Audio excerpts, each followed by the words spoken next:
he was over 60 years old, world famous, having weathered years of controversy, Diego Rivera looked back on his life, on the history of what he tried to do with his painting, and on the history of his country, and painted this.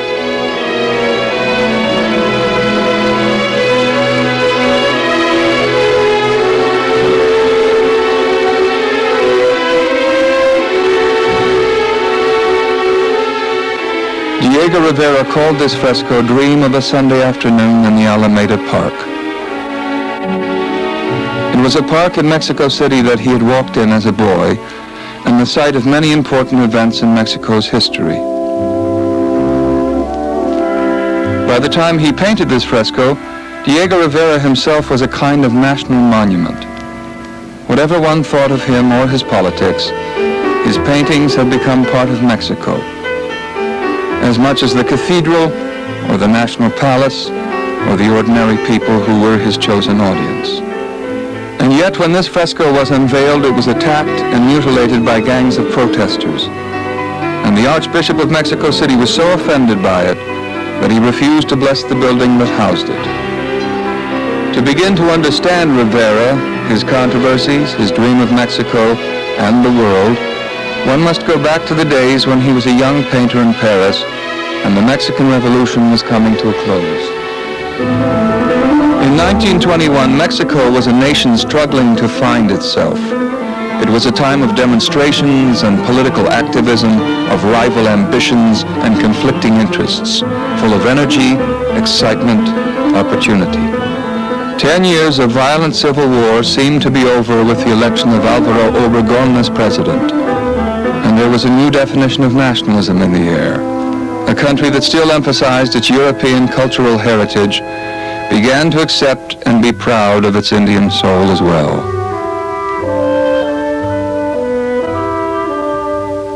And there were other changes. Obregón's new civilian government proposed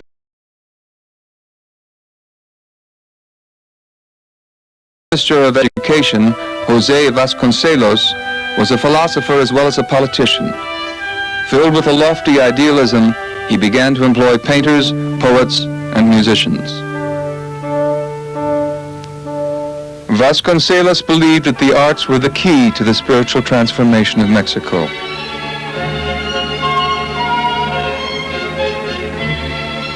Rivera, in far-off Paris, began to plan his return home. The young man who had left for Europe in 1907 had been a prodigy. Trained in Mexico's Academy of San Carlos, he had followed a disciplined and traditional course of study in the fine arts. He arrived in Spain and then France, hungry to learn.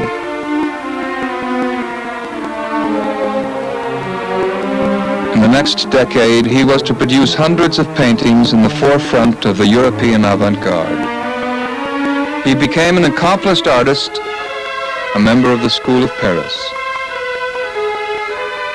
Watching Europe tear itself apart in the First World War, watching eagerly but from a distance both the Mexican and the Russian revolutions, Rivera and his fellow artists wrestled with the problem of how to make art useful. After 13 years of exile, Diego Rivera returned home in July of 1921. In the next few years, Minister Vasconcelos would give mural assignments in public buildings to several artists who would later become famous, among them Siqueiros and Orozco. With Rivera, he at first hesitated, fearing that the young painter was too full of cubism. Before long, however, he relented, and so in the early days of 1922, Diego Rivera began his first mural. His tools for this first creative experiment: the lessons of cubism, the arc and circle of plane geometry, but also what the frescoes of Italy had taught him about structure, about the relationship of architecture to a painting's composition. His head still full with all he had brought back from Europe, he entitled this grand Byzantine allegory, Creation. The creative forces knowledge and fable give instruction to the figure of first man. Here in the auditorium of Mexico's National Preparatory School, Rivera painted a rational, unified ordering of personified human virtues that was in keeping with Vasconcelos's interest in classical philosophy. The public exposure of these images in the auditorium of a national institution was a declaration of principle in the ongoing political debate that was defining the new Mexico. While he was working, Rivera was invited by Vasconcelos on a trip to Tehuantepec, one of Mexico's most lush and picturesque regions. It was to be a critical turning point in Rivera's rediscovery of his native land.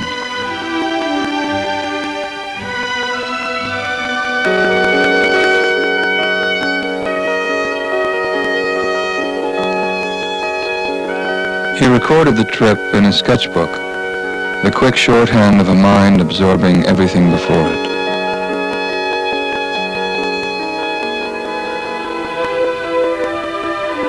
His friend, the painter Jean Charlot, would later write, "Rivera came back from Tehuantepec, shaken into simplicity by all he had seen and experienced.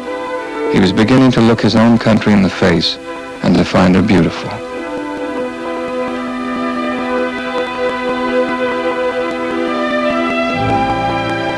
Rivera's drawings for the unfinished recess in the wall at the preparatory school had been for something rarefied, abstract, mathematical.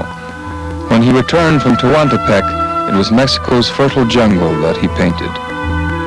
Even as he finished, Rivera was negotiating for more walls. And now Vasconcelos's huge new building for the Ministry of Education was ready. With images of Tehuantepec, Rivera began.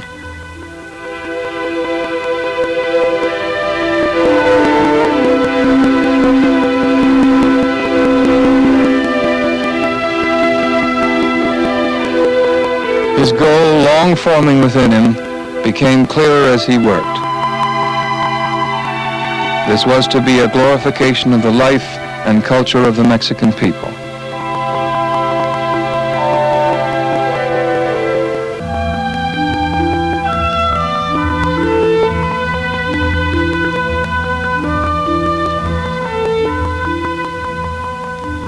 These murals are true fresco, a complex and difficult technique requiring painting on fresh plaster. When the plaster dries, the fresco has become part of the wall itself.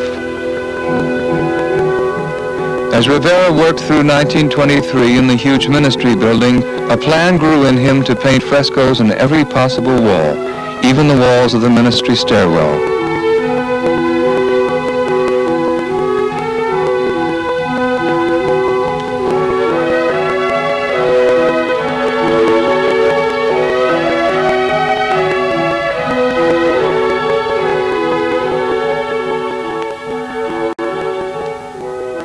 He used the upward movement to illustrate Mexico's geography, from coastal tropics to high plateau, and to show his view of the evolution of social progress as well. These walls were revolutionary, and they deeply offended middle-class sensibilities. Why these subjects? Why these violations of the classical precepts of art taught by the European academies? Why this glorification of poor people who, after all, have no education or culture? Photographers of an earlier decade observed Mexico's Indian population and saw native types, quaint curios. Rivera looked at these people who had been taught a sense of inferiority for 400 years and moved them to center stage.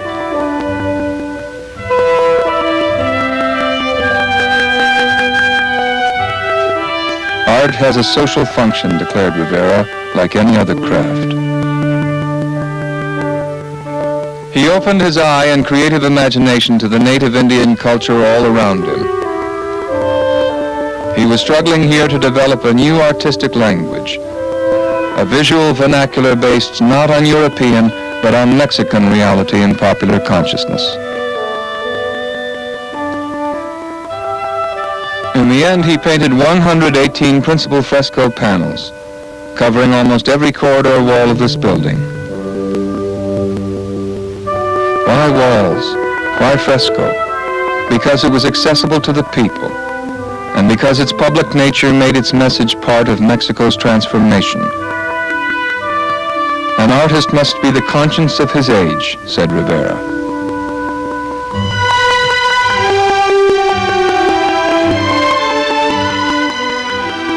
He took his inspiration from the life he saw all around him, but also from his rediscovery of the great tradition of Mexican art. He became fascinated with pre-Columbian art and culture and began to see in this work clues to an ideal and organic past.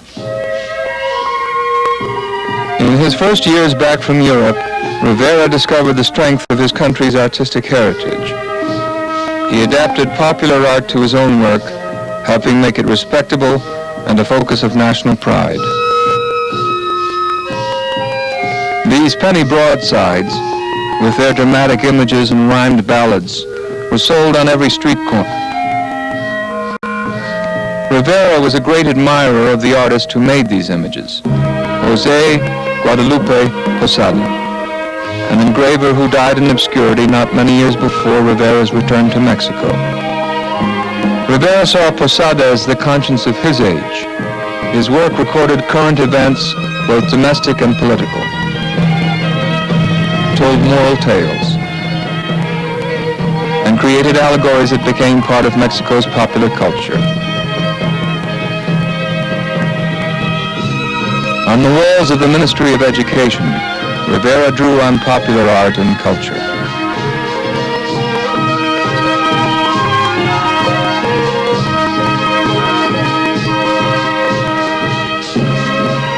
As he continued, Rivera's subject was not only Mexico's people, but more and more the revolution they had experienced. What was it really? Why had it happened? Mexico before the revolution was a place where order was maintained in both the capital and in the countryside. Taken for granted was a political and economic system that gave the majority of the population almost no rights. Outside the cities, the rich haciendas grew in size by expropriating the traditional land of the Indian villagers. By 1910, desperation turned into revolt.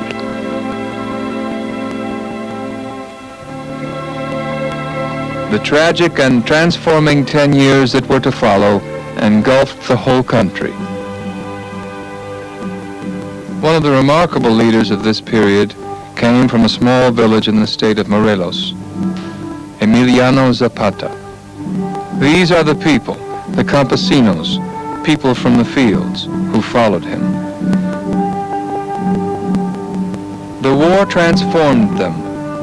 Farmers who had never ventured far from their own fields rode behind Zapata and Pancho Villa into Mexico City and seized it. Briefly, they posed for photographs by the presidential throne and sat politely with their guns at the counter at Sanborn's, Mexico City's exclusive restaurant. Finally, it was Mexico's people, the poor and the middle class, campesino and miner and city worker, who fought the revolution and who in some way perhaps won Mexico for themselves. To paint the revolution, Rivera took his form from the corrido, the popular ballad of Mexico. As if in the picture book for children, he began with verses from a ballad about Zapata. As he continued, Rivera moved beyond the classical ideals of Vasconcelos towards a Marxist socialist interpretation of national life. He painted the revolution, but also the rich and powerful, at home and abroad, including J.P. Morgan, Henry Ford, and John D. Rockefeller. His motive? To help prevent the erosion of the original ideals and aims of the revolution.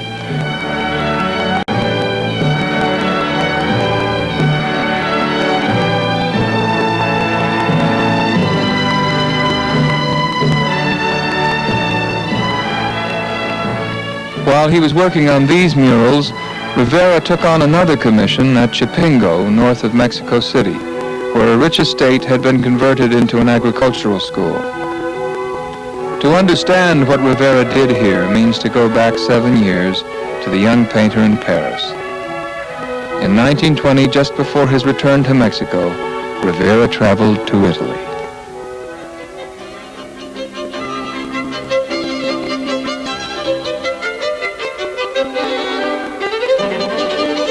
In his last years in Paris, Rivera had moved away from Cubism.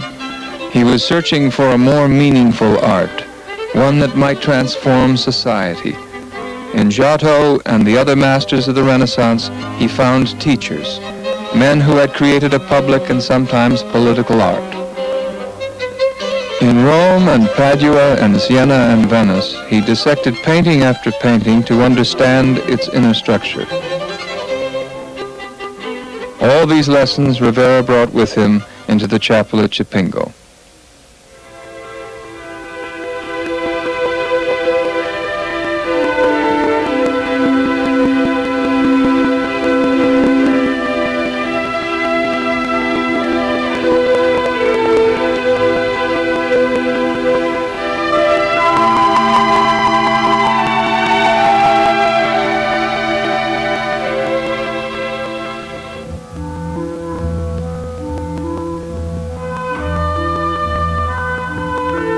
As one explores the chapel, two subjects emerge: nature and revolution.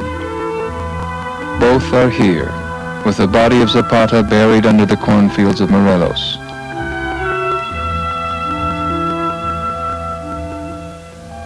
The panels have a lesson to teach. Here, organizing. Facing it on the opposite wall, germination.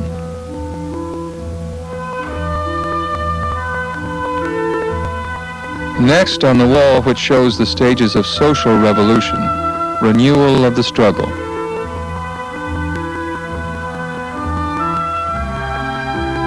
Opposite it, part of the sequence of natural evolution, blossoming. Back on the first wall, fruit of the struggle.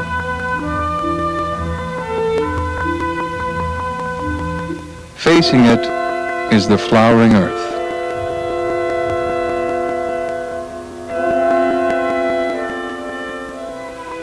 These themes come together on the end wall, the liberated earth with natural forces controlled by man.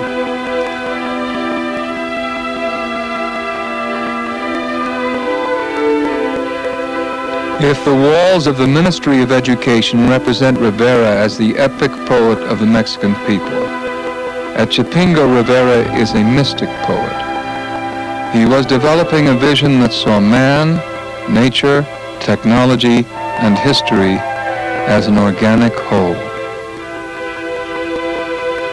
Like the masters of the Italian Renaissance, Rivera took on the role of teacher. But the frescoes of Padua and Siena were interpretations of an established religious order.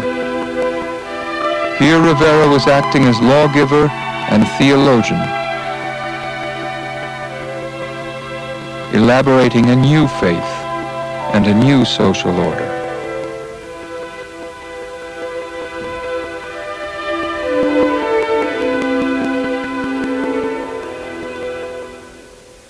Chipingo and the completed Ministry of Education were massive achievements. Rivera found himself famous and found that he had become a source of pride and international attention for Mexico. Americans in particular were fascinated by what was being called the Mexican mural renaissance. Many artists in the United States were struggling to break away from fashionable Europeanized art, to find themselves as American artists, and clearly Mexican artists, and Rivera in particular, had found themselves and were creating an art that was helping to shape Mexico's public life. In 1929, although an avowed communist and still controversial, Rivera's new status won him two major commissions. The American ambassador to Mexico, Dwight W. Morrow, as part of his efforts to strengthen ties between the United States and Mexico, privately commissioned a mural for the city of Cuernavaca to be a gift to the Mexican people. And the Mexican government asked Rivera to create a fresco for the huge double stairway of the National Palace.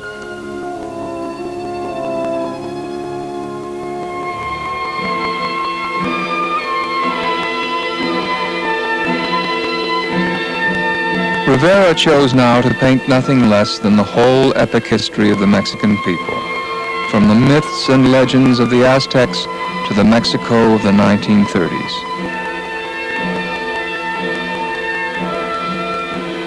This is a history text, an encyclopedia, all in one. He tried to put all of Mexico's story here, in a composition that mixes the wide sweep of historical forces and the individual heroes and villains of the nation's past. He was creating out of these faces, gestures, symbols, an image of national reality and purpose. Here at Vasconcelos and Posada. Here Pancho Villa, and here too Rivera's idealization of ancient Mexican civilization. For generations, Mexicans had been taught to be ashamed of this past. Rivera was teaching them to glory in it. As in the past, Rivera was at work on two murals at once. In Cuernavaca, he painted the commission from Ambassador Morrow.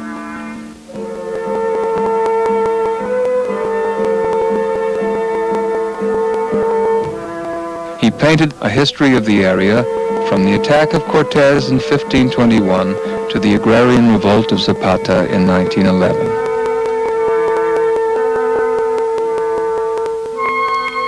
In the National Palace, he continued to explore the same themes. After painting here for more than a year, with his reputation now widespread abroad, Rivera interrupted his work to accept an invitation to paint in the United States. In California, he painted 3 frescoes, then returned to Mexico and finished all of this in late 1931. He left one wall empty, waiting for the fresco that his master plan called Mexico of the Future, and in November set sail for the United States. After a triumphant one-man show at the Museum of Modern Art in New York, Rivera went to Detroit. He had been given a commission paid by Edsel Ford to paint 2 frescoes in the open court of the Detroit Institute of Arts. Rivera chose as his major subject the Ford Motor Company's immense industrial complex, the River Rouge.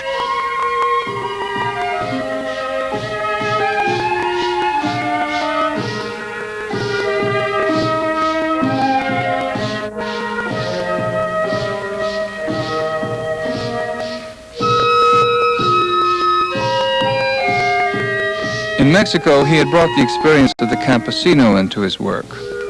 Now he would try to incorporate the experience of the American industrial worker. His frescoes from his earlier trip to the United States at the San Francisco Stock Exchange and the California School of Fine Arts had been the beginning of his exploration of American industry and engineering.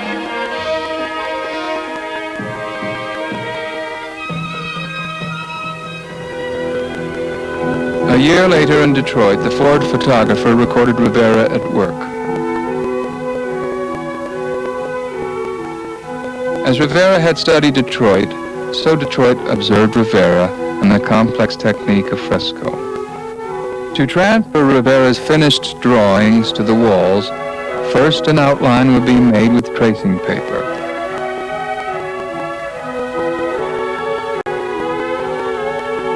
The outline would be perforated with a roulette wheel and put up on the wall in the proper position.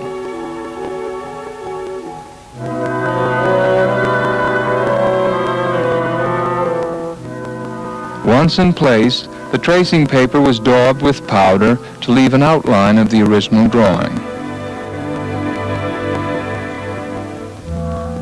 After the composition had been checked, it could be covered over with the final smooth coat of plaster. After retracing the outlines on the fresh plaster, Rivera would begin to paint.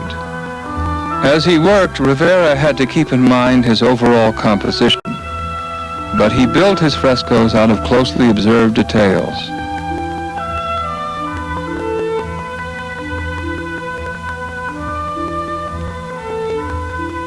His sketches and his study photographs helped him design a work that would stand up before the exacting eyes of the Ford engineers and workers themselves.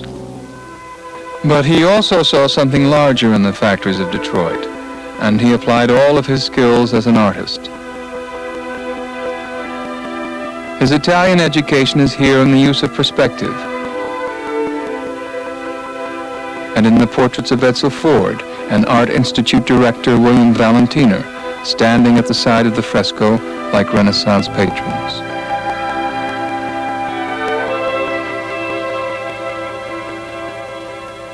His experience with Cubism is here too, in his manipulation of space, in his emphasis on the geometry of the machinery.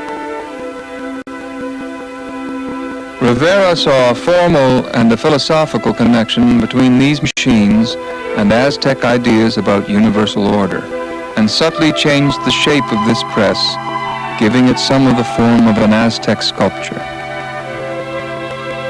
He wanted to paint, wrote his biographer Bertram Wolfe, the human spirit that is embodied in the machine and the hope that is in the machine. His goal was to convey the idea that technology is an expression of the fundamental unity of the world. Above the factory floor, allegorical figures of the four races of man and the fists of the miners who dig out coal and iron. The wave pattern found throughout nature is here in the underground geological strata, in the conveyor belt that Rivera made even more sinuous than in real life, and in the movement of the workers themselves. The end walls contain reminders that machines can be used for good or for war, that the engineer and the worker are joint masters of the industrial world. And as at Chipingo, an image of the interrelationship between man and nature. In late March 1933, having finished his Detroit frescoes, Rivera began a new project for Rockefeller Center in New York City. He intended to paint his vision of a new society based on science and technology. The work progressed quickly, with Rivera on the scaffold as always, a tourist attraction. Then on May 9th, with the mural still unfinished, security men appeared. Rivera and his assistants were paid and escorted out of the building. Days earlier, a face that had been unclear in the preliminary sketches took recognizable form. The Rockefellers objected, but Rivera refused to remove Lenin from the fresco. Rivera decided to use the remaining money from the Rockefeller Commission to paint 21 portable frescoes on his view of the revolutionary tradition in American history. Several of his assistants, including Lucien Bloch, Stephen Dimitrov, and Ben Shahn, went on to become fresco painters themselves. After he returned to Mexico, Rivera learned that his Rockefeller Center fresco had been destroyed. Not to be silenced, he obtained a wall in the Palace of Fine Arts and painted this replica of the destroyed mural.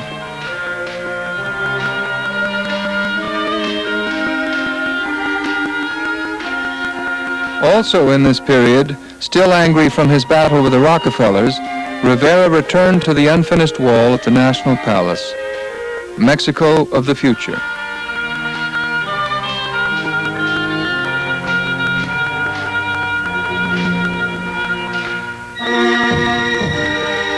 Fresh from his North American experience, Rivera painted a crowded, tumultuous scene full of battle.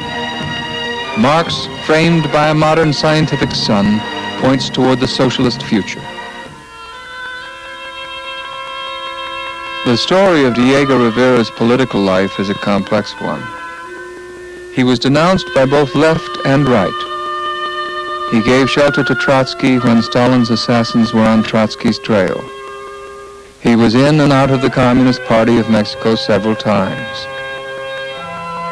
All his life, Rivera sought a public role as an artist and sought to use his public status for political ends. He marched for political causes, but he also wrote, attended meetings, spoke out. He had his own vision of the revolution, ultimately too intuitive and heartfelt and mystical for politicians of any persuasion to be comfortable with. In spite of the apparent contradictions in his political life, there was a profound unity to his artistic vision. If art has a social function like any other craft, if an artist is a visionary, creating for his time and place an all-encompassing unity of meaning, then art is by definition political. In one of his feistier moods, Rivera said, "If it isn't propaganda, it's not art."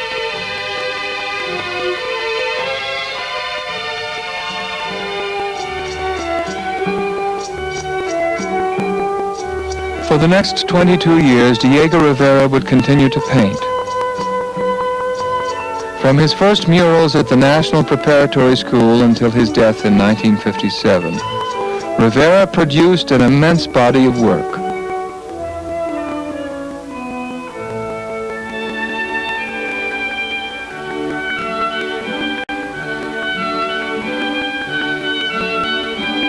In evaluating Rivera, it has been difficult for many critics to separate his art from their views of his politics. And in the past 40 years in the United States, realism and social content have fallen out of favor. What is Rivera's place in modern art? He worked within the great Renaissance tradition, but he was unique in his conception of a form of painting which merged the traditions of Western art, the anti-establishment avant-garde, and the ancient art forms of indigenous American cultures. In the span of one lifetime, he became the master of a school of art that was the Renaissance of a nation. In his last years, Rivera was world famous, lionized, photographed by everyone and with everyone. He continued to be controversial, and he continued to paint.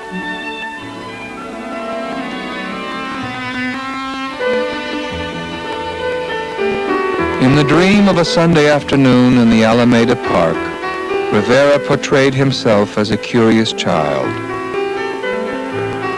He stands holding death's hand in alliance with Posada, the master popular artist who saw through the sham and foibles of his time. In this fresco, painted late in Rivera's life, there is no boundary between Mexico's story and his own.